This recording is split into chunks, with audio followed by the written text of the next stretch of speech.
Hello, speaking Spurs, and we are live. So it's saying there's one waiting. Okay. Well, getting down to the nail. Last 45 minutes of the transfer window. Hopefully, we'll get some more people to join us in this live chat. But yeah, so we're two players in and confirmed, several players out. Where do we go from here? Are we going to get any more in before the end of this deadline? From what I've heard, it's not looking likely that we're actually going to get people in. Now it's just going to be the two. That doesn't mean that we're going to stop searching. I have a feeling, you know what Daniel Levy's like, and by the sounds of it, Paratici's a bit like it as well. There's no reason why these guys will stop searching for more players to come in the last hour. I've got every source open on here to find out if anything else is going to happen on deadline day live. Let's have a little look through at what else has been going on recently. Stuff about championship clubs. But look, the thing is, at the end of the day, we've managed to get two players in. I posted a video a little bit earlier talking about those players. So the two from Juventus, Kulusevski and... oh, hello. What else is going on here? Okay, so Ousmane Dembélé. So we'll talk a little bit about him. He's somebody that we've been, believe it or not, chasing throughout the whole day. Fabrizio Romano was talking about it. We have been chasing him all day, trying to make it happen. And it was just something that I think it just comes down to finances. It would have been a loan deal from Barcelona. And the problem with this one is, the guy's on incredible wages. It's a risk anyway because of his injury record. And then, does he want to come to Tottenham? I'm not sure he would have wanted anyway. But it was one that Paratici was working hard on. They've been talking about it non-stop. I don't think they could figure out the finances and the logistics of it, which then meant later in the day, Chelsea came in to try and get Dembele, and they haven't been able to make it work either. So the story that's now coming out is that he has decided to stay at Barcelona, which I find a bit baffling because, they wanted him out. The relationship, from what I'm told, has completely broke down between him and Barcelona. So for him to stay is staggering when he could go elsewhere in this transfer window and play football regularly for the rest of the season. It'll be interesting to see what happens to him throughout the rest of the season. But I just think that's shocking that he's decided to stay, with the Chelsea interest as well. But it's another one of those where our move to sign someone has prompted another club into it. But this time the powerhouse was Chelsea, and they couldn't manage to get it over the line. So if we talk about our transfer window as a whole, if we look at the ins, we've got Kulusevski and Bentancur, both decent signings. A lot of people underwhelmed by them. Kulusevski's obviously in on loan for 18 months, so we get a long time to figure out whether we want this player or not. I just see somebody else has joined. Hello.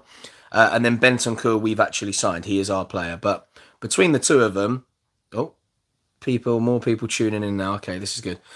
So between the two of them, they've both got decent experience. Bentancur has obviously got more experience from his time at Juventus. Had been a regular for them. He started less games recently, but in his time there, he's had a lot of playing time. Very good player. And I genuinely think that he will fit in and help stabilise our midfield a little bit better. We've got the luxury that we've got a few players out of the door now. Kulusevski, his main problem, I think, since he's been at Juventus is finding his best position. He can play anywhere across the front three, and that is usually a massive problem. We've seen this with Sonny. Predominantly for us, he's played out on the left, but Pochettino tried it. Mourinho tried it. And then you had Nuno try it as well. People seem to think that Sonny can play as a striker. Now, I don't know about everybody else, but for me, Sonny is not a striker. He's not a backup striker. It's not his natural position. He doesn't make the right kind of runs. For me, it's never worked. Kulusevski, I think, has been in the same position at Juventus this season. They don't quite know what his best position is, and they keep moving him about. And then obviously the season before, and this is why people are underwhelmed by him because of the lack of game time. They automatically assume that he's just not good enough. But as I spoke in my video earlier, he was competing with Cristiano Ronaldo to be on that pitch, and it's not going to happen. You know, your marquee man against he's 21 now, so he's a 20-year-old Kulusevski who had a breakout season at Parma. You know, obviously you're going to go with Cristiano Ronaldo. But if we now talk about the players that have gone out, so Tanguy gone out on loan, back to Lyon where we signed him from. Finally, you know, the guy's out of the club. Hopefully he can make it work there. They do have an option to buy on that, and it's for over 50 million. So this is big for us to be able to make that kind of money back. I know it's not what we paid for him, but considering how poor he's been in a Spurs shirt, to make that kind of money back is great. Brian Hill has gone out on loan as well, and at Valencia. And what we're getting from him, the impression I get is that he does want to come back to Spurs. I think for him, he's young. The Premier League is amazing. He wants to prove himself. This is a good way of doing it, going out whilst he's still young, going back to an environment he knows in terms of La Liga, knows what to expect. I think he'll come back a much better player. Now, Lo Celso, very hit and miss player again. All these ones that are going out are hit and miss players. Lo Celso could have had all the joy at Spurs. He's got all the talent. He's got a very good eye for playing a ball. Not in the same way that Christian Eriksen did, but he creates a lot of chances, Lo Celso. You might not see it because the rest of his gameplay has been quite poor, and I think that annoys a lot of people. So I'm hoping that he can go out there, have a good loan, and if we don't get the player back in the summer that we want, then by all means sell him. Niall John, he's gone out on loan as well. I'm happy about this, that some of the youngsters are starting to go out on loan. But another player that was going to go out on loan, Harvey White, that has been blocked by Conte. He wants him to stay around, ply his trade, be in and around the first team. He's obviously somebody that he sees for the future that can be brought through and will benefit more being in and around the first team in training, which I completely agree with. We've seen with Harry Kane, the loan system really worked for him. But Conte obviously thinks certain players, you know, keep them around the first team squad. Brilliant. Bergwijn is another player that possibly could have gone out. Conte's spoken about him recently, saying that Stevie knows what he thinks of him and where he fits into the squad and his plans. He obviously completely turned the game round for us against Leicester with his 2 very quick goals that gave us a victory. But that didn't stop Ajax for wanting to come in for him. The following game that he played obviously wasn't the same. He was never going to live up to that same hype, although he gave it everything in that game. But Ajax, that did not stop them. They were still trying to come in for him, even today. Now, it's a story that hasn't surfaced much throughout the day, but they've come in again. We've said no. I don't think there was official bids made today. It was just talk. So let's talk about the players we failed to sign. And I'm going to start with the most embarrassing one. Ollie Tanner from Luz FC.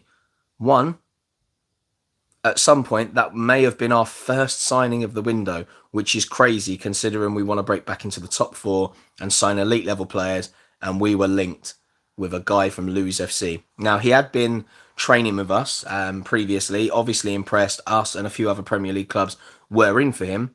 Our bid was accepted by Luz FC. He was in conversations with us and for some reason could not agree personal terms. Now, I don't know what a player from Luz FC would not be able to agree with a Premier League club. Bearing in mind he's in the 7th tier of English football in the Isthmian Premier League, to go to Premier League giant Spurs and not be able to agree personal terms. Crazy. But you know what? It is what it is. No one seemed to want to come to Spurs. But we did manage to get the 2 from Juventus. Adama Traore was the next one. Linked all through the summer, all through January. Couldn't get it over the line.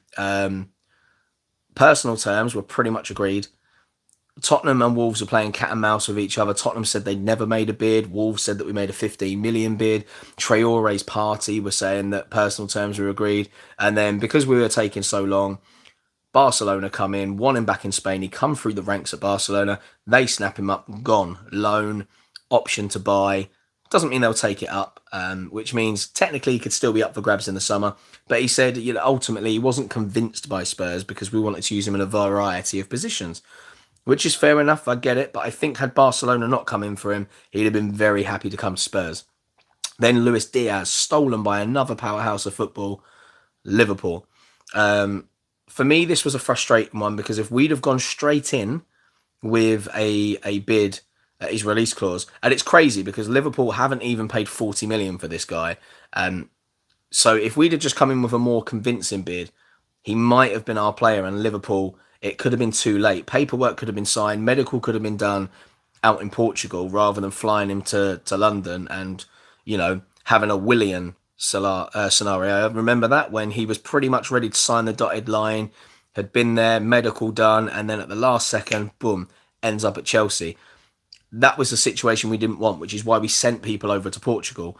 Problem is, the second we went in and undercut what they would have wanted, because Daniel Levy and Paratici wanted to test the water, they said no. Report gets out. Liverpool panic because they wanted him in the summer, and then bang, deal is done. DJ Spence, we've had quite a few supposed bids turned down for him. So that is the fullback from Middlesbrough. But apparently today they've rejected more bids. And what I'm hearing is we were about £3 million away from being able to sign him. Now, DJ Spence isn't somebody that's going to come straight into Tottenham and make a difference. It would be one of those, in my eyes, where it'd be buy the player, send him back out on loan to Middlesbrough so he gets consistent game time for the rest of the season, then assess him in pre-season with us next season, and then decide what we want to do with him from there. So that is one that potentially could still happen but won't help us this season.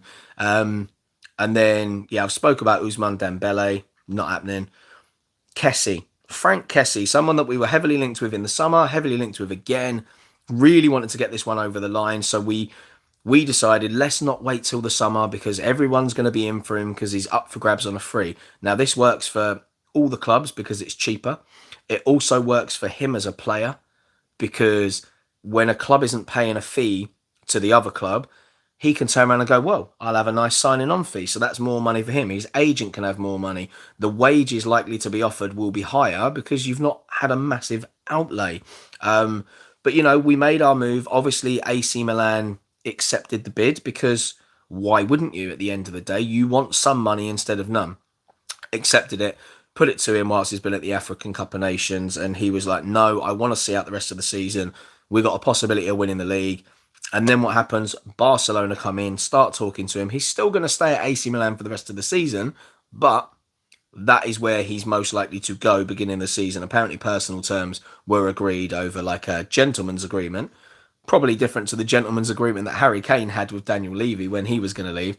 So that one looks like it's going to happen, but that's two players that we were linked with gone to Barcelona, one gone to Liverpool. Ousmane Dembélé, when we couldn't get that one quite over the line because of the finances, he then starts talking to Chelsea. Obviously, that hasn't materialised into anything. He's now going to stay. Amrabat, we were supposed to get this guy on loan, and I think a lot of this cat and mouse game, this waiting, and our strategy has put teams off. Amrabat had other people interested in him anyway, but in the whole time this happened, Amrabat was only going to come to us if we managed to get players out of the door. So your Ndombele's, your Dele Alli. We're 24 hours on from when we were supposed to try and strike a deal for Amrabat, and we've now got rid of Tanguy Ndombele on loan. But the problem is we waited too long. In that time, Fiorentina have had another player go out of the door, which means they want to keep Amrabat as like an insurance policy. He hasn't played too much for them, but he's going to have a more important role because if they get rid of two central midfielders, it's going to be more difficult to have Amrabat leave as well. You've got to replace at least one of them. So instead, that's not happening. So that one's gone because we've waited too long. Then Alvaro Morata. So the whole thing with that, a lot of people weren't happy with that sort of deal because he'd been a bit hit and miss when he was at Chelsea. He's certainly been hit and miss at Atletico Madrid and currently at Juventus. But rumours are that we did actually go in for him. Not in the way you'd think. It wasn't like an official bid. There was a lot of conversation. So let's just see what they were saying.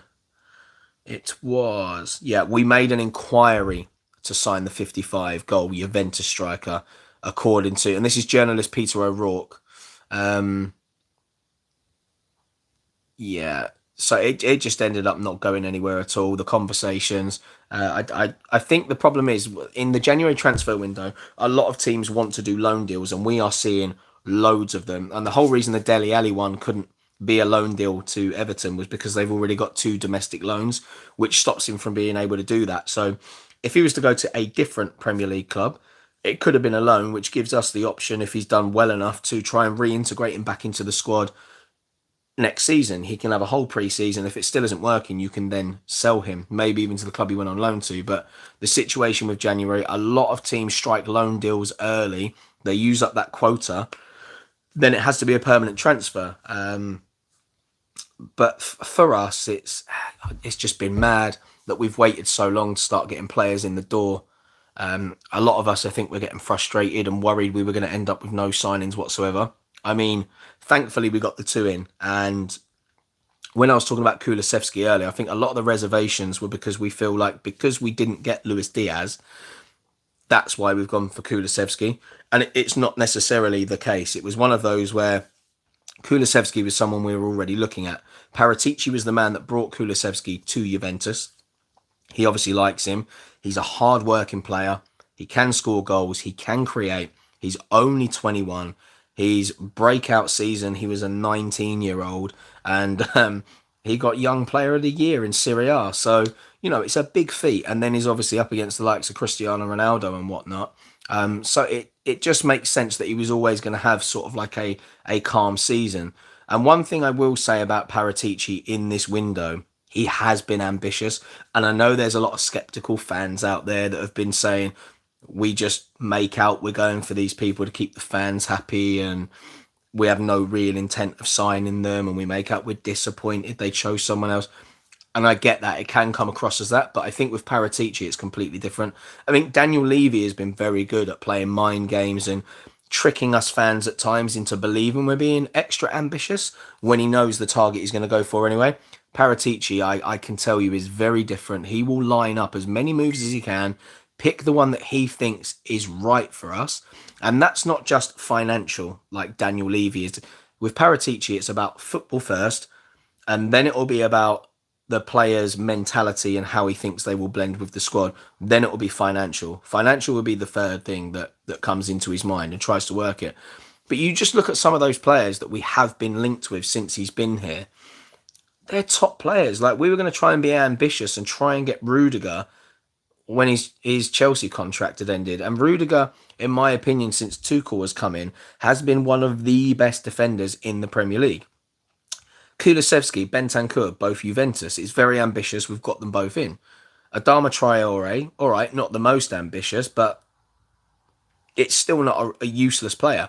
Luis Diaz, tearing it up at Porto, has had some good performances in the Champions League. We still went for him. All right, we didn't get him. However, if Liverpool had not come in, he dreamed of the Premier League. Without Liverpool, he would have come to Spurs. So that's one that Paratici would have pulled off. So we can't blame Paratici and Daniel Levy in this window for players not coming to us, because when you see Barcelona and Liverpool come in and Chelsea, of course at this current stage they're going to go for them. I know Barcelona are a bit more financially stricken, and in the league they're not doing as well as they should, but they're still more of an attractive option than Spurs to a lot of teams. So look, I get it, but I'm just happy that Paratici has tried to go for these players, like even Carrasco, Yannick Carrasco. So a little update on the reason why that didn't actually work. It doesn't have anything to do with the fact that Atletico Madrid didn't want him to go. That's what's played into hands afterwards. So we actually went in for a bid that we believe to be his release clause. That apparently expired. And this happens a lot with release clauses. We just think that's a release clause and it runs for the length of the contract. A lot of them actually put time frames on it. And this one, we didn't understand the full terms. We went in with the bid for the release clause because he's such a key player to them. They put a timing in on that. That had passed, which meant when we put that bid in, they were like, really sorry, that's not his release clause. We want more money. I mean, they don't actually want him to go at all. Simeone wants him to stay. So they were able to turn it down. Even if we'd have put in a huge bid, it wasn't going to get him away in January. That's one more likely to happen in the summer but I don't know. We've also been linked with who else did I see? Carvalho. There was links to that. Don't think that one will happen. It's not been a strong link, and there's just been a report come through that apparently Liverpool were also interested, but they're saying that there's not going to be enough time for that one to happen. Okay, Mateta's going to stay at Crystal Palace. I'm just having a look at the deals that are going through at the moment. Oh, here you go. Roberto Carlos and Eni Aluko signed for Sunday League. What is that all about? Transfer and blah, blah, blah, blah, blah. Shrewsbury-based pub team Bull in the Barn United snapped up former Real Madrid legend and World Cup winner Roberto Carlos. What? That's crazy. That's got to be some sort of like publicity thing, isn't it? Oh, so Aaron Ramsey has officially joined Rangers. I think that's a bit of a weird move for him. I think he'll do well there. Liverpool close to signing Fabio Carvalho. It's just not going to happen. Bele staying at Barcelona. If any of you got any comments, like post them up talking about what you think of our mixed transfer window so far. Like I'm all game to have a listen to those. But you know, the players that have gone out the door, it's just crazy. Here we go. Is there any more on Dele Alli's move to Everton? I know there was a late twist that Newcastle were going to come back in for him and try and snap him up. And it's interesting because Everton are technically in the relegation battle alongside Newcastle. Newcastle have obviously gone big in this window. They've pulled off a lot of loan signings. They've actually made signings. They're trying to dig their way out of it financially, which, you know, makes sense. But yeah. But Dele Alli, I think to work under Frank Lampard will be a massive draw for him. I mean, they've just managed to get Donny van de Beek in on loan as well, and I think that's an awesome loan for them. He's poorly treated at Manchester United. I think he's absolutely disgusting the way he was treated there. What's this? Conte will get the best out of Kulusevski. I'm sure he will. All the Aubameyang stuff, that cracked me up. Nothing was anywhere near agreed, but he decides to jump on a flight to Barcelona anyway to try and push through the deal. It's happened. Jeff Hendricks gone on loan to QPR. I mean, there's not a lot coming out about potential signings for us towards the end of this window. I'm not going to say we've settled for the two we've got in. I think there is a chance we're still trying to work on stuff in the background, but now it will be like bonus signings. Let's look if anything else. Let's see if it looks like anything else is going to come out. I'm just reloading my page on the new in the last 5 minutes. Tottenham Hotspur failed to sign Antonio Conte's top target. Now, which one was this? This could be anyone. It's supposedly he's been in love with about 50 players. Right, so they are talking about the Amrabat deal. Apparently that was his top target, and I think that's down to his playing style and that he'd have fit in with the way Conte wants to work. So yeah, he's set to stay in Italy, which I thought the second they let a player go at Fiorentina in midfield, well, I kind of knew it was going to happen.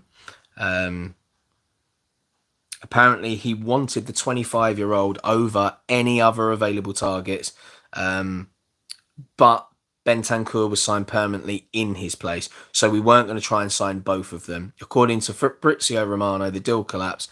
He was set to join us, but when his teammate Pulgar signed for Galatasaray, the midfielder needed to stay put. Conte will be very disappointed losing out on Amrabat, but there is nothing to say that Spurs cannot try again in the summer window. Amrabat was ready and willing to join Spurs. It was only the departure of Pulgar that scuppered the transfer. So yeah, and I think Conte will be annoyed at that because we were so insistent that we had to wait till Tanguy or Dele Alli went out the door. But this is where I think you have to back your manager. If you know the manager desperately wants a player in and you're relying on someone else go out, get the player in. It was only going to be a loan to start with the option to buy. So what I would have done in that position, I'd have brought him in on loan and then just let the other guys go for a cheaper fee. I know we want to maximise as much money as we can because we paid money for these players, but Dele Alli cost us next to nothing. You know, for what he's done for us, we're going to get, about 40 million for him. If it meant accepting 30 million, I'd have probably taken it to get in a target that Antonio Conte really wants. And I think that logically makes the most sense going forward because it's a process. I'd rather get the players in. So Dybala and Weston McKennie have been reacting to the news of our double Juventus signing. It's weird. We've been linked with many of their players. We've actually been linked with Dybala and Weston McKennie both in this window as well, which is no surprise because we've been linked with absolutely everyone. Hello, Pappy. Great to listen to someone talking sense. Thank you so much. I try my hardest to talk a little bit of sense. It doesn't always come through that way, but I try and stay level-headed on these things. Dybala, I think, is somebody we could possibly go back for in the summer. I still don't think that these players will come to us. We need to finish in a top 4 spot. And the only way to do that is by backing Conte and getting these players in. Here we go. What's this? I believe Transfer Insider now drops interesting claim on Dele Alli exit agreement. Let's let that one load and have a look. This is from GiveMeSport.com. Spurs set to miss out on 20% of the Everton fee for Dele Alli.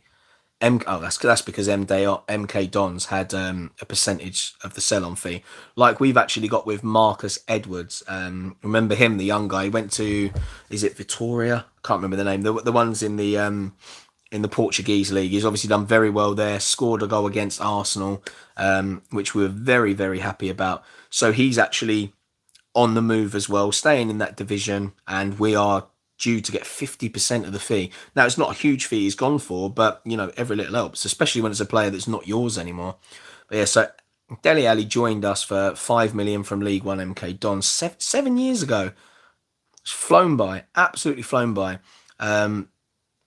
Yeah, they've received a tidy amount following the midfielders switch to Goodison Park. So this is obviously why Daniel Levy has always overpriced Dele Alli. It's not because of his worth to us in that transfer. It's his worth after the 20% comes off. I didn't realise until today, just reading that there was a 20% sell-on clause there.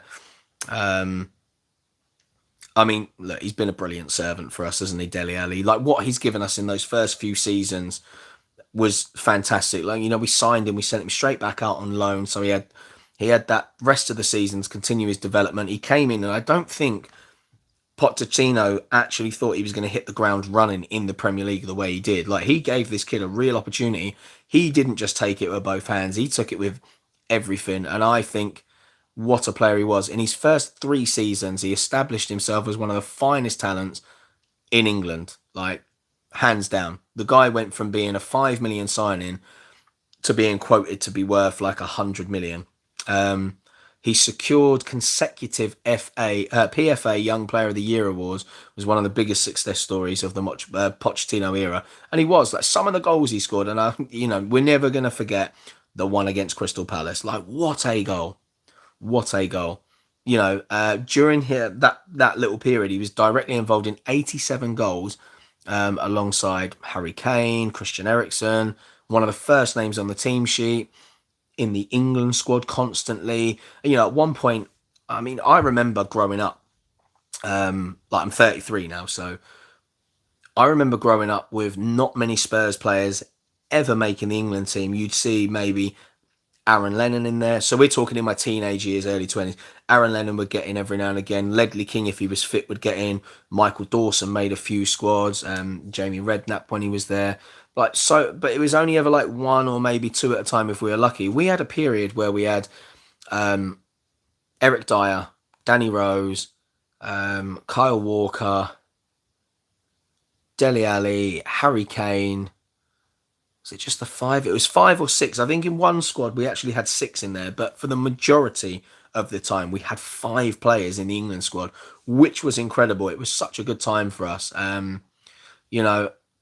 After our run to the Champions League final, that's when Dele Alli's form dipped.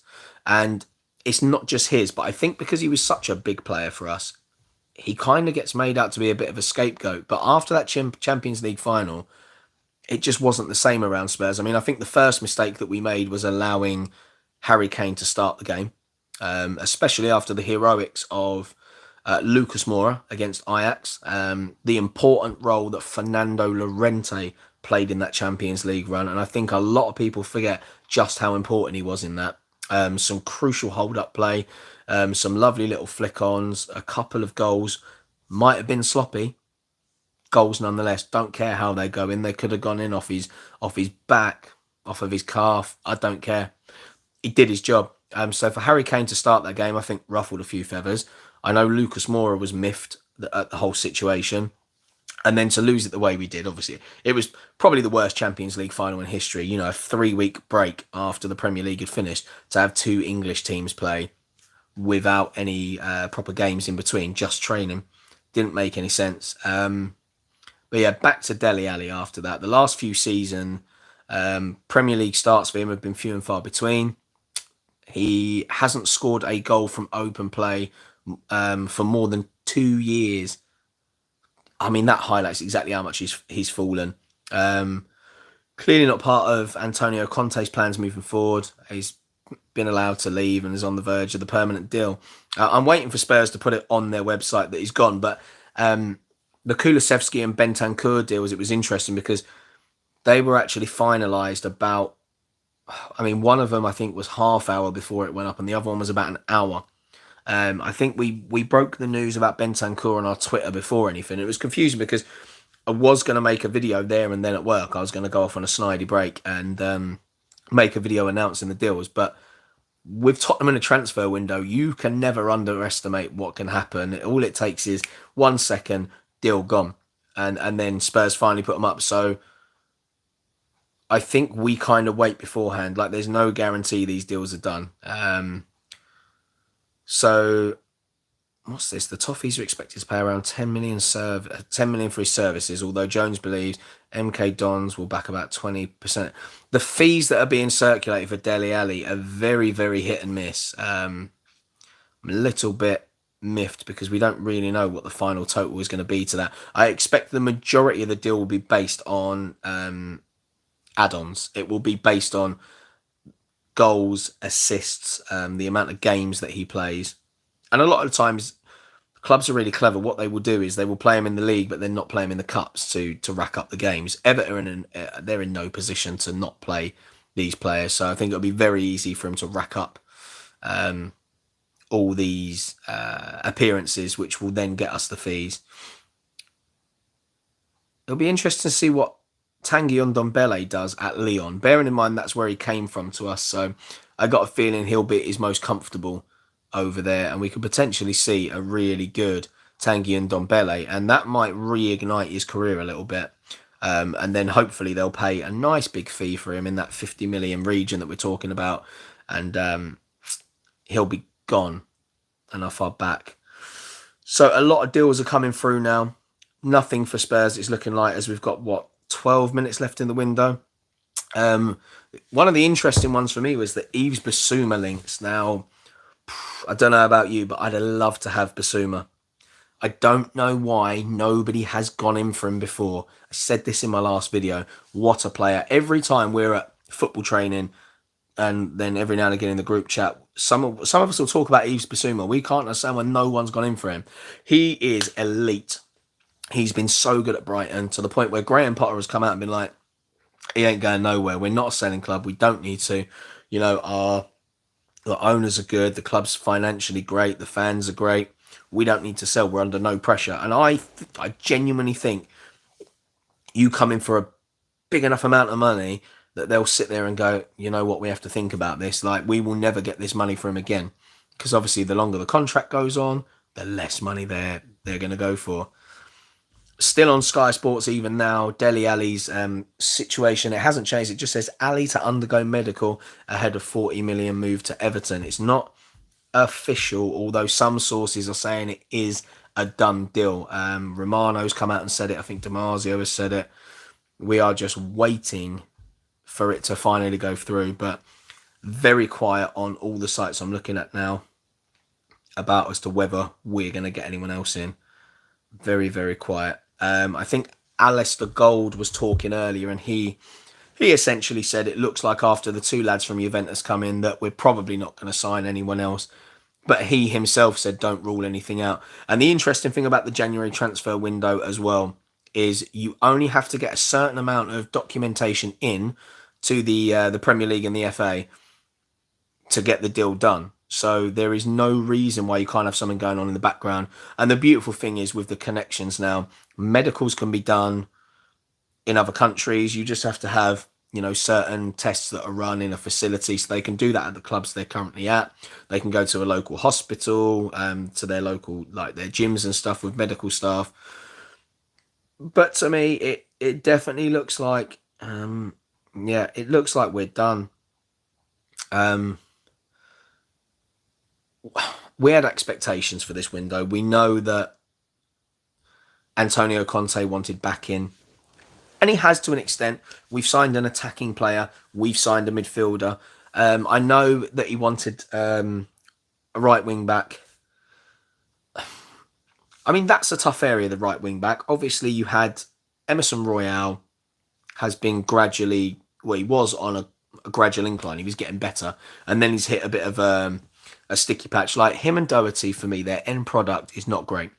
Emerson Royale has been the more productive of the two in his ability to get forward.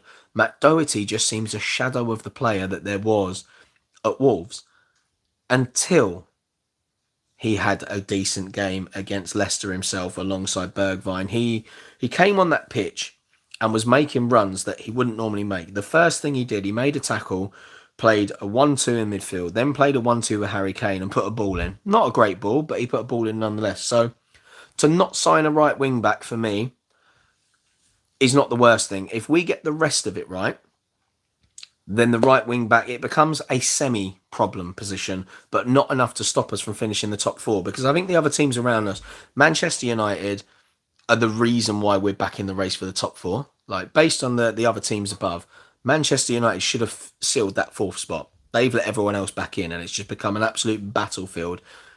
And I think there are other teams that have bigger weaknesses across their starting 11 than we do. There was talk of people saying Eric Dyer and Davinson Sanchez need to get out of my club. Ben Davies, why do we still have him? I never really hit the stage where I said that Dyer should go.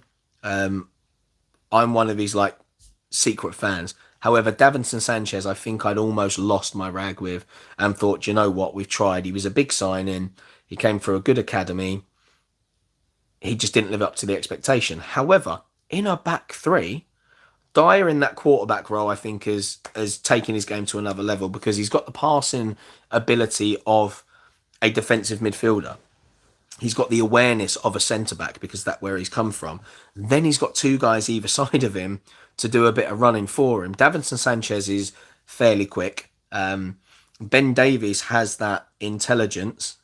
He's also, his best position is left centre-back, which Chris Coleman has said many a time, and that's where he played him when he was Wales manager. And them as a back three, for me, it's just working. And not to forget that after the international break, we've got Christian Romero to come in as well, which then leaves us with the possibility of him coming in for Davinson Sanchez. Sanchez has had to play a few games in that central role whilst Dyer's been out. And although it's not his best role, he's kind of done okay. So I think centre-back wise, we're okay. And then knowing Tanganga's been a bit hit and miss, obviously. Tends to give away too many fouls. His concentration isn't great.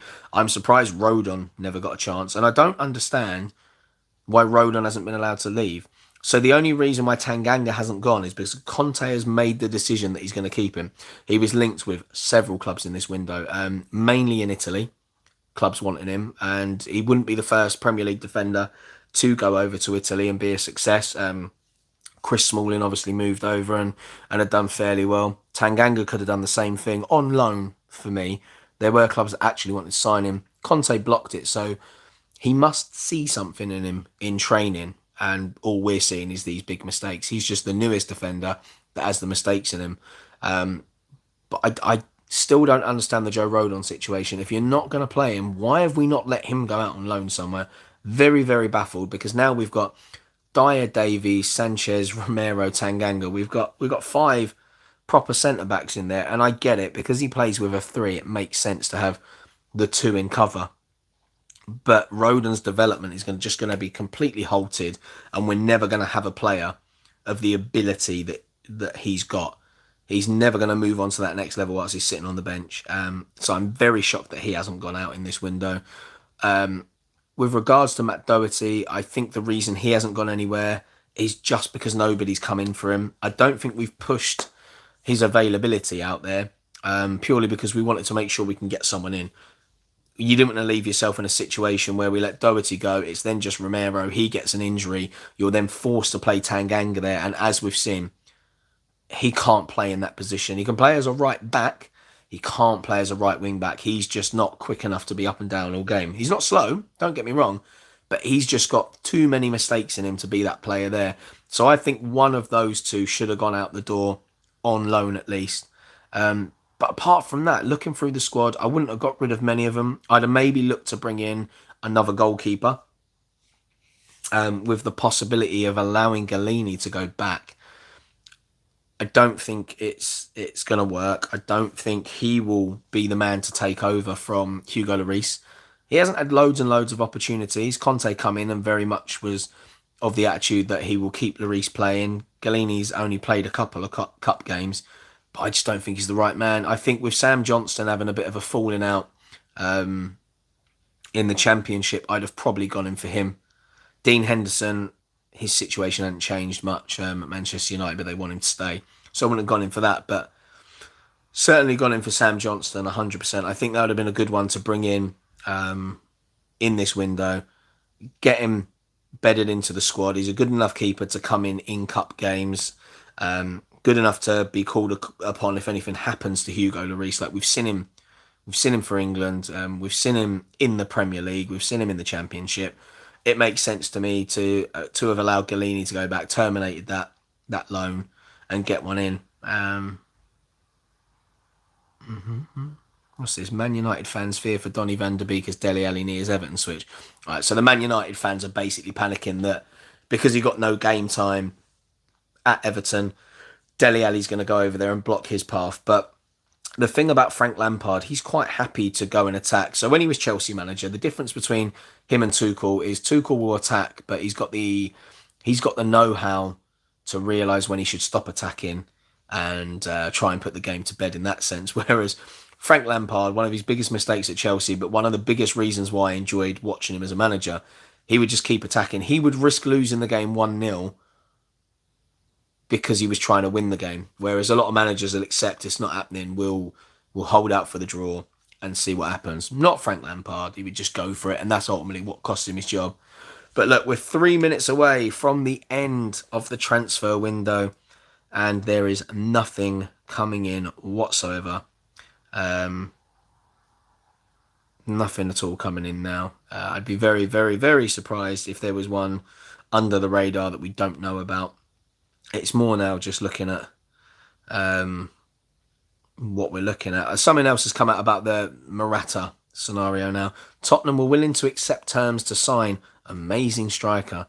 He fancied Arsenal move. I mean, I wouldn't go as far to say amazing striker. Has the ability to be an amazing striker, but hasn't proven himself of late. So here we go. Tottenham Hotspur were willing to accept Atletico Madrid's terms for a deadline day deal for striker Alvaro Morata, but no deal was done. He won't be blah, blah, blah. The deal's fallen through for unknown reasons. The report also claims that Arsenal have been unable to sign Morata after holding talks over a deal for the Spaniard. It's just that old striker curse. They're so hard to get in January. It's stated that Morata was interested in joining Arsenal on an 18-month loan deal, with Atletico demanding a mandatory purchase clause. That seemingly wasn't to Arsenal's liking, and Morata will now see out his season on loan at Juventus. He's well known to the Premier League after blah, blah, blah. Chelsea. 24 goals in 72 games. I mean, it's not great, but it's not useless. 22 goals in 61 games. Wasn't a bad return there. He rejoined former club Juventus in 2020, having first signed in 2014. 20 goals in all competitions last season, but has regressed a little this term, finding the net just 8 times. I mean, that's not great for a guy of his age and calibre, really. But look, he's got goals in him. 20 goals in all competitions last season isn't shabby. You take that from your second striker. But it is likely that he would have been back up to Harry Kane, which is probably why he would have preferred Arsenal over Tottenham, because as we know, Arsenal are having massive problems. Aubameyang going out the door, Lacazette can be quite inconsistent. But yeah, Arsenal for him would have been more attractive because he'd have got the starting role. But he divides opinion everywhere he goes. He's never really seemed a natural goal scorer. But he may be back on the radar of both us and Arsenal in the summer. But now we'll have to do without the striking additions for the end of the season. It's not going to happen. But, when it says the deals couldn't be done for unknown reasons, by the sounds of it, I don't know whether ours was definitely going to be a loan deal or we're going to try and buy him outright. But it says that we were happy to accept whatever these terms were. And it broke down for unknown reasons. So it obviously isn't financial. It must have been Morata's decision that he didn't want to come to Spurs and play second fiddle and have even less game time than what he will have at Juventus for the rest of the season. So from that, it kind of makes sense. Which means if it was going to be a loan, we must have accepted it was probably an obligation to buy that they were trying to put in the deal, which is why Arsenal have kind of rebuffed it. Because of their lack of success with strikers over the last few seasons, they probably didn't want to get stuck in a scenario where they then have to pay for a player that essentially they don't want. Whereas I think we were probably more confident that if we did that, we'd probably be able to sell him on for a similar fee. How Everton can kickstart Ali's career after becoming a forgotten man at Tottenham. But what are we at now? We're at 11:01. Nothing else has come through. Sometimes you get deals trickling through all the way till midnight because, as I said, you only have to have a certain amount of paperwork go through. So sometimes they go under the radar. And these are the ones that the reason why you're not heard about them is for the pure fact that because they're trying to rush it through, there hasn't been any signals of anything going on because it's all done over the phone. They're trying to rush to get them like a medical and stuff done. The Tottenham players moved to Goodison Park initially on a free transfer with add-ons dependent on performance and appearances. Brings an end to blah, blah, blah. See, like, as I keep saying, there's so many mixed information about how Dele Alli's come in. Like, at one point it was saying 40 million. Now, we know that wasn't going to be 40 million up front. The Everton hierarchy have pumped a load of money into the club over the years, so there's no chance they were going to slap 40 million outright for Dele Alli. I'm assuming Donny van der Beek came with a loan fee, as most of them do, which is exactly why Jesse Lingard wasn't able to go out the door. The loan fee they wanted was ridiculous for a guy that's out of contract in 6 months. So they're essentially ruining this guy's career because they want money and they're worried that he's going to smash it elsewhere. I'm assuming if there was a normal price loan fee, we'd have gone in for him as well. He was someone we were definitely looking at. I know he probably would have preferred West Ham because of how he performed for them last season. But yeah, I'm hearing weird things. Like for this Dele Alli, some people are saying it was a 10 million fee. Then you've got the add-ons. Sky Sports just basically said 40 million, which probably meant the whole package together after all these fees. Now this one's saying initially a free transfer with add-ons. That's crazy. To bag him on a free. Like, that's just stupid. I'm not happy about that if that's the case. Because there's no guarantee that he's going to play all these games to meet the criteria for all the bonuses and add-ons. So potentially we could be making very, very little money out of this. And I'm surprised Daniel Levy would sanction something where we end up with nothing. So I'm assuming if he's got to have a certain amount of appearances, they're very limited in the amount that he's got to make. Normally there's a time frame to make those appearances in as well before it triggers anything. But that is absolutely crazy if that's the case. I cannot believe that. No, I'm not having that. I'm not having that at all. That'd be crazy. But yeah, no, now we're past 11. It looks like that is it. Our deadline day is done. Dele Alli to Everton. It's come up on Sky now. The deals we are waiting for: Aubameyang to Barcelona, Dele Alli to Everton, and Fabio Carvalho to Liverpool. They're the three that they've had no official confirmation that those deals have actually gone through yet. So the Premier League have released on their Twitter that January transfer window is now closed. However, clubs can still complete signings after 11 o'clock GMT if they have submitted a deal sheet before the deadline. So the transfer deadline day deal sheet. This form does not constitute a league. What's this? 10 million after 20 appearances. Also, we don't have to pay his 100k a week. Okay. Thank you for that. Thank you for popping that in there. Oh, here we go. Stuff's coming through now, isn't it? Of course it all is. Breaking news. Welcome to Palace. Luke Plange. Okay. You can get off my screen because you are nothing to do with what I want. But yeah, those deal sheets now, they have to go in. So what they say is this form does not constitute a legally binding contract. Clubs and players are required to comply with all relevant rules and regulations of the FA, the Premier League and FIFA, which relate to players' transfers and contracts. We, the undersigned, declare that negotiations for the transfer/loan of a player from transfer club to transferee club have been concluded prior to the closing of the transfer window. The compensation fee payable is blah, blah, blah, to be paid as follows: amounts and dates of payments, guaranteed sums, contingent payments. And that's pretty much all they have to have in. So that Palace signing, Luke Plange from Derby. Deal worth an immediate 1 million plus add-ons. I feel sorry for Derby. They've had an absolute torrid time, haven't they? But credit to Wayne Rooney for sticking it out there. He could have just dumped them, put his hat in the ring for the Everton job. But massive credit. What that guy is doing with no money and loads of players going out. So what Wayne Rooney said about his players was, if a club comes in for him, they'll tell him about it, and then it's up to them to decide whether they want to go. He's not going to hold anyone there at ransom because of their financial situation. So, good on him. Massive, massive credit. So that looks like here we go. Breaking news, Ali deal done. No panic, Everton fans. The deal sheet is with the Premier League for Dele Alli to complete his move from Tottenham to Everton on a permanent deal. Everything is all in order, and Ali will become Frank Lampard's second signing at the club. So it is official on Sky Sports. Dele Alli is an Everton player. He has now gone from Spurs. So we've actually let more players go this window than we've brought in. So from first team players, Tanguy Ndombele has left on loan to Lyon. Brian Hill and Lo Celso are off to La Liga. Dele Alli off to Everton. So we've got rid of 4 first team midfielders in this window, and we've only signed 2 in return. One being of the attacking variety, and Bentancur slightly further back in midfield. So my annoyance with that is we've trimmed the squad and got rid of some of the deadwood. I say deadwood. I can't call Brian Hill deadwood. That's not fair. He's obviously young. Meh.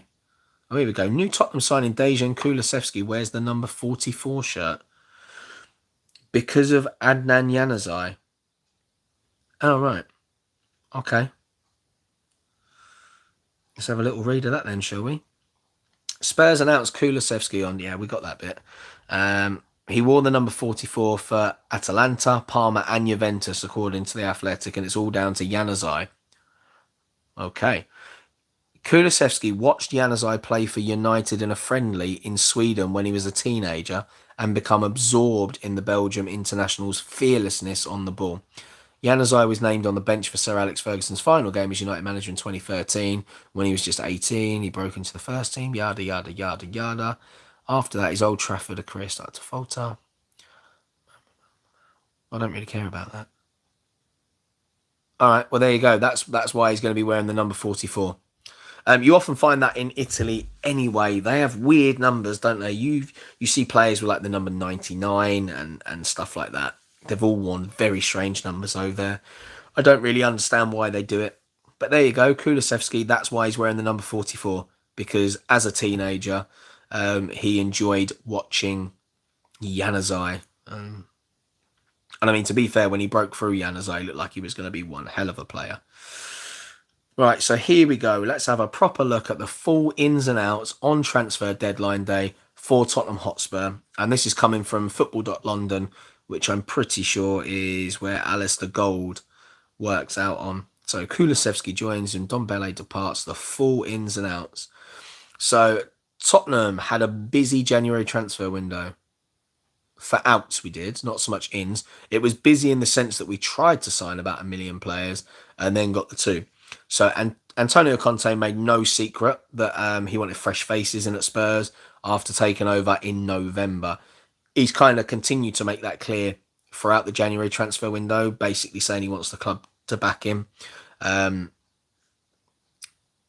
All in all, frustrating first window for the Italian manager. I think he'd have preferred if he'd have come in the summer because you've got way more time to identify your targets and bring them in. This is a very, very difficult window because most of the players that are moving clubs, it doesn't always come down to money. It's normally because they're not getting the game time that they want at their club.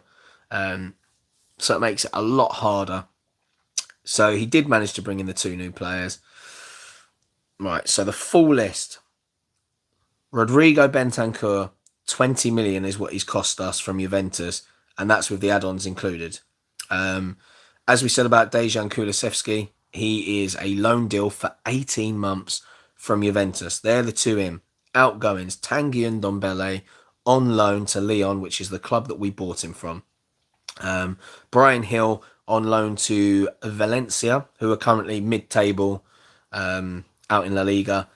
Lo Celso goes to Villarreal on loan, and then Jack Clark has gone to Sunderland on loan. Probably the biggest fall from grace of anyone.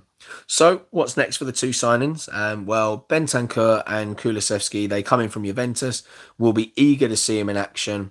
There's still less than a week until they'll be able to do that, obviously, because of international and winter breaks and things like that.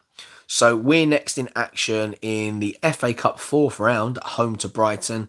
No guarantees that either will play, but they could both be in contention. Obviously, Bentancur is currently on international duty with Uruguay. Kulusevski is in at Tottenham. So Bentancur had his medical out in Uruguay.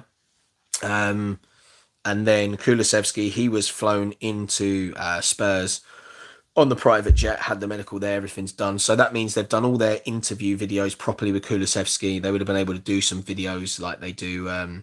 They do a bit of videoing of the medical, then walking round. I mean, I remember when Steven Bergwijn signed, they'd done quite an extensive video of his first day at Spurs where he signed the contracts. They showed a bit of in-depth with the conversation with the team doctors for his signing.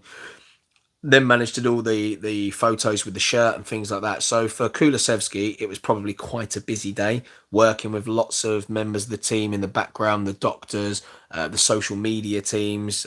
Would have had to have a little conversation with the kit man, I'm sure.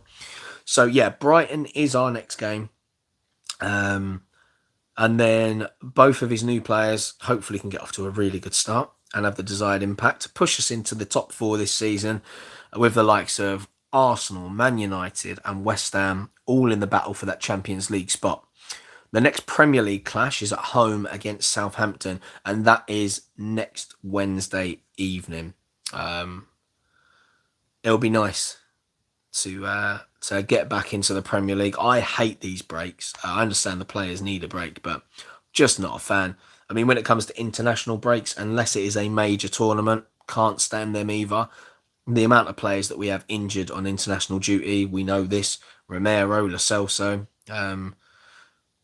massive players always get injured for us. It's crazy. So I think you, the fans, and myself panic every time there's an international duty go on. I'm just going to pop back on the Spurs website because Kulusevski was talking about like his reaction to being linked with Spurs and coming to Spurs. So we'll have a little look what he says. So here you go. Dejan Kulusevski, exclusive interview. So he remembers watching the Premier League when he was growing up in Sweden. Now he's eager to make his mark in the division as a Spurs player. A young man with a lifelong passion for football, the attacking midfielder has spent the best part of his last 6 years plying his trade in Italy. His initial breakthrough at Atalanta, followed by him winning Serie A's Best Young Player award after a terrific season on loan at Parma. then experiencing the demands of playing for Juventus over the last 18 months in both the Italian top flight and the UEFA Champions League. Now he's joined us here at Spurs, signing from Juventus on an 18-month loan with an option to buy, and has hailed an exciting time as he gets used to his new surroundings in North London. He says, "I feel very good. I'm very happy to be here. Very grateful for this opportunity that Spurs have given me," smiled Dejan. "The Premier League has always been the league. Since I was 15, I was thinking about the Premier League because that's what we watched in Sweden. That was the best league in the world, and I still think it is. It's just another world. I was always thinking, when can I go there? And then when this opportunity came, I didn't think twice. I hope to bring energy to the team. I love playing football. It's the best thing in the world. Playing, attacking, defending. Key word there, defending. Conte will love that. Defending from the front. Playing for each other. To win games, score goals, assists. I just want to do it all. That's how I have been since I was 5 years old, playing football with my sister, with my family, with my friends. Football is everything I've had, and I think it's fun. The important thing is that you have fun when you play, because if you have fun, you're going to play much better. That's an important thing that I hope I can bring here. I always want to go forward. I always want to score more goals. I'm not the type where if we're winning 2 or 3-0, I'm going to go back and defend the result. I want to play, enjoy, have fun and score goals.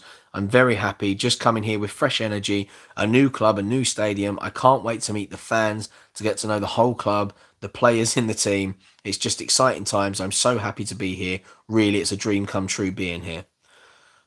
God. He's happy, people. He's happy. That's if he didn't say it enough times, I'll reiterate it again. He's happy. So he's already got vast amounts of experience for someone who's still only 21 years of age, having left home before his 16th birthday to pursue a path to the top in Italy. He's played plenty of football in Serie A, the Champions League, Coppa Italia, which he won with Juventus in 2021 season, and even the Euro 2020 finals with Sweden last summer, where he helped them finish top of their group. He then said, "I think I have everything to do well here. I've been at some teams in Italy. I've had lots of different coaches, learned from a lot of them, had a lot of players around me, so I think I'm ready for the Premier League at this age, and I can't wait to play." At 15 and a half, I moved to Atalanta from Bergamo. It was very hard. I miss my family so much. I still do these days. But at that age, if I didn't have the friends I had, it would be more difficult. I had a fantastic year at Parma. It was a 1-year loan, so I had 1 year to show everybody what I could do, and felt instantly after 3 or 4 games that I was getting comfortable. Then after that, I was just flying. I was playing, didn't think about anything, just enjoying my football, and it goes very well when you're feeling good. So that's how I want to be mentally and physically. I learned a lot at Juventus. It was 2 years, but 2 intense years with 2 different coaches. It was very good, a very good club with very good players. I've been playing with one of the best players in the world, Cristiano Ronaldo. So it was a very good experience. Now here at Spurs, I'm excited to work with everybody. I know Pierluigi Gallini because he played with him at Atalanta, but I'm very much looking forward to working with the coach because I know him from Inter. He's a very good coach. He's a winner, and that's what I want to be. So I want to learn as much as possible from him. Then with the players, there's some very good players here, and I want to collaborate with them a lot because that's my playing style. I don't play alone. I play with teammates. So I hope we can help each other a lot. Do you know what? He sounds enthusiastic, but he sounds like he's got quite a wise head on his shoulders. What about the person behind the player? Dejan explains that he speaks 4 languages and places a lot of value being nice to people. "I've been playing in Italy, so I speak perfect Italian." He said, "I speak some English. I'm very happy that I'm here because I know that my English is going to get better. So that's a good thing. Plus I speak Swedish and my parents are from Macedonia, so I speak Macedonian too." For me personally, I like a lot of football, a lot of basketball. I like the American culture, so I like music, rap, watching movies, reading some books. I like hanging out with family. Family is everything. Also being nice to people, that's very important. My girlfriend is here. We are very good together. I have a dog, so it's all good. Well, there you go. He's got his girlfriend and his dog. What more does he need? And now he's going to have a load of fantastic teammates at Spurs. He's going to have one of the best coaches in the world. We've arguably got some of the best training facilities you've ever seen. We definitely have the best stadium in the Premier League, if not the whole of Europe. So he's got everything that he needs to succeed in a Spurs shirt. He's a good age. He seems like he's got a good head on him. Very enthusiastic. I'm happy to have him here. Bentancur, I'm sure that we will get a full-length interview from him at some point. So we'll see about that. That'll probably come next week. But if you go onto the Spurs website itself, they've already got pictures from Kulusevski's first day at Spurs posted 2 hours ago, so you can have a look at those photos. I'm sure they've probably got something up on YouTube already on Tottenham Hotspur Official. So yeah, that is it for today. The 2 signings in, and then 6 players out the door if you include Jack Clark and Niall John, of people in and around the first team. Failed attempts for Ollie Tanner, Adama Traore, Luis Diaz, DJ Spence, Ousmane Dembélé, Frank Kessie, Soufiane Amrabat, Alvaro Morata and Yannick Carrasco, amongst all the other ones from earlier in the window. That is a lot of players just in the last couple of days. Failed players to go out of the club. Steven Bergwijn, but I don't think we wanted him to go. And then Conte blocking Harvey White. So what are we now? 20 past 11, just gone. Been on here for just over an hour. Clearly nobody else is going to come in the door. Otherwise, I'm sure with Spurs, it would have already kind of been broke and there would have been links. So that's it. That is it for today. Thank you to all of you that joined for this live stream. I have to say, many of you, I'm sure, are long-term supporters of this channel. It has grown immensely in the time that I've had it. So I just want to thank each and every one of you for sticking around for these videos. We're past the 1,500 mark now. It took us what, 9 months to get the 1,000 subscribers over the line. And then within the space of a month, we've already gained another 500. So, thank you to all of you that have stuck around and supported so far. Really do appreciate it. Without you guys, I might not even be doing the channel anymore. I'm quite an impatient person, and if I don't see instant success, I can get fed up. I was sitting there every day checking my subscribers, winding myself up, going, why isn't there more? I've got friends that have had YouTube channels for nearly 5 years and still haven't got 1,000 subscribers, but we're Tottenham fans and this is what we do. We are better than any other fans, which is why the channel's grown. So thank you for sticking around. If you have Spurs friends, tell them about the channel. Get them involved, and then you can have your own little comment battles underneath about things when you're not around each other. But thanks for sticking around. That is our January transfer window. Hopefully we'll have a massive one in the summer when Conte gets a proper chance to overhaul the squad. It's going to be a very different looking Spurs squad, I'm sure, by the start of next season to the one we've got now. But thank you for sticking around. If you haven't done so, don't forget to subscribe, post a like for the video, hit your comments below, and I'll talk to you soon. So until then, come on you Spurs.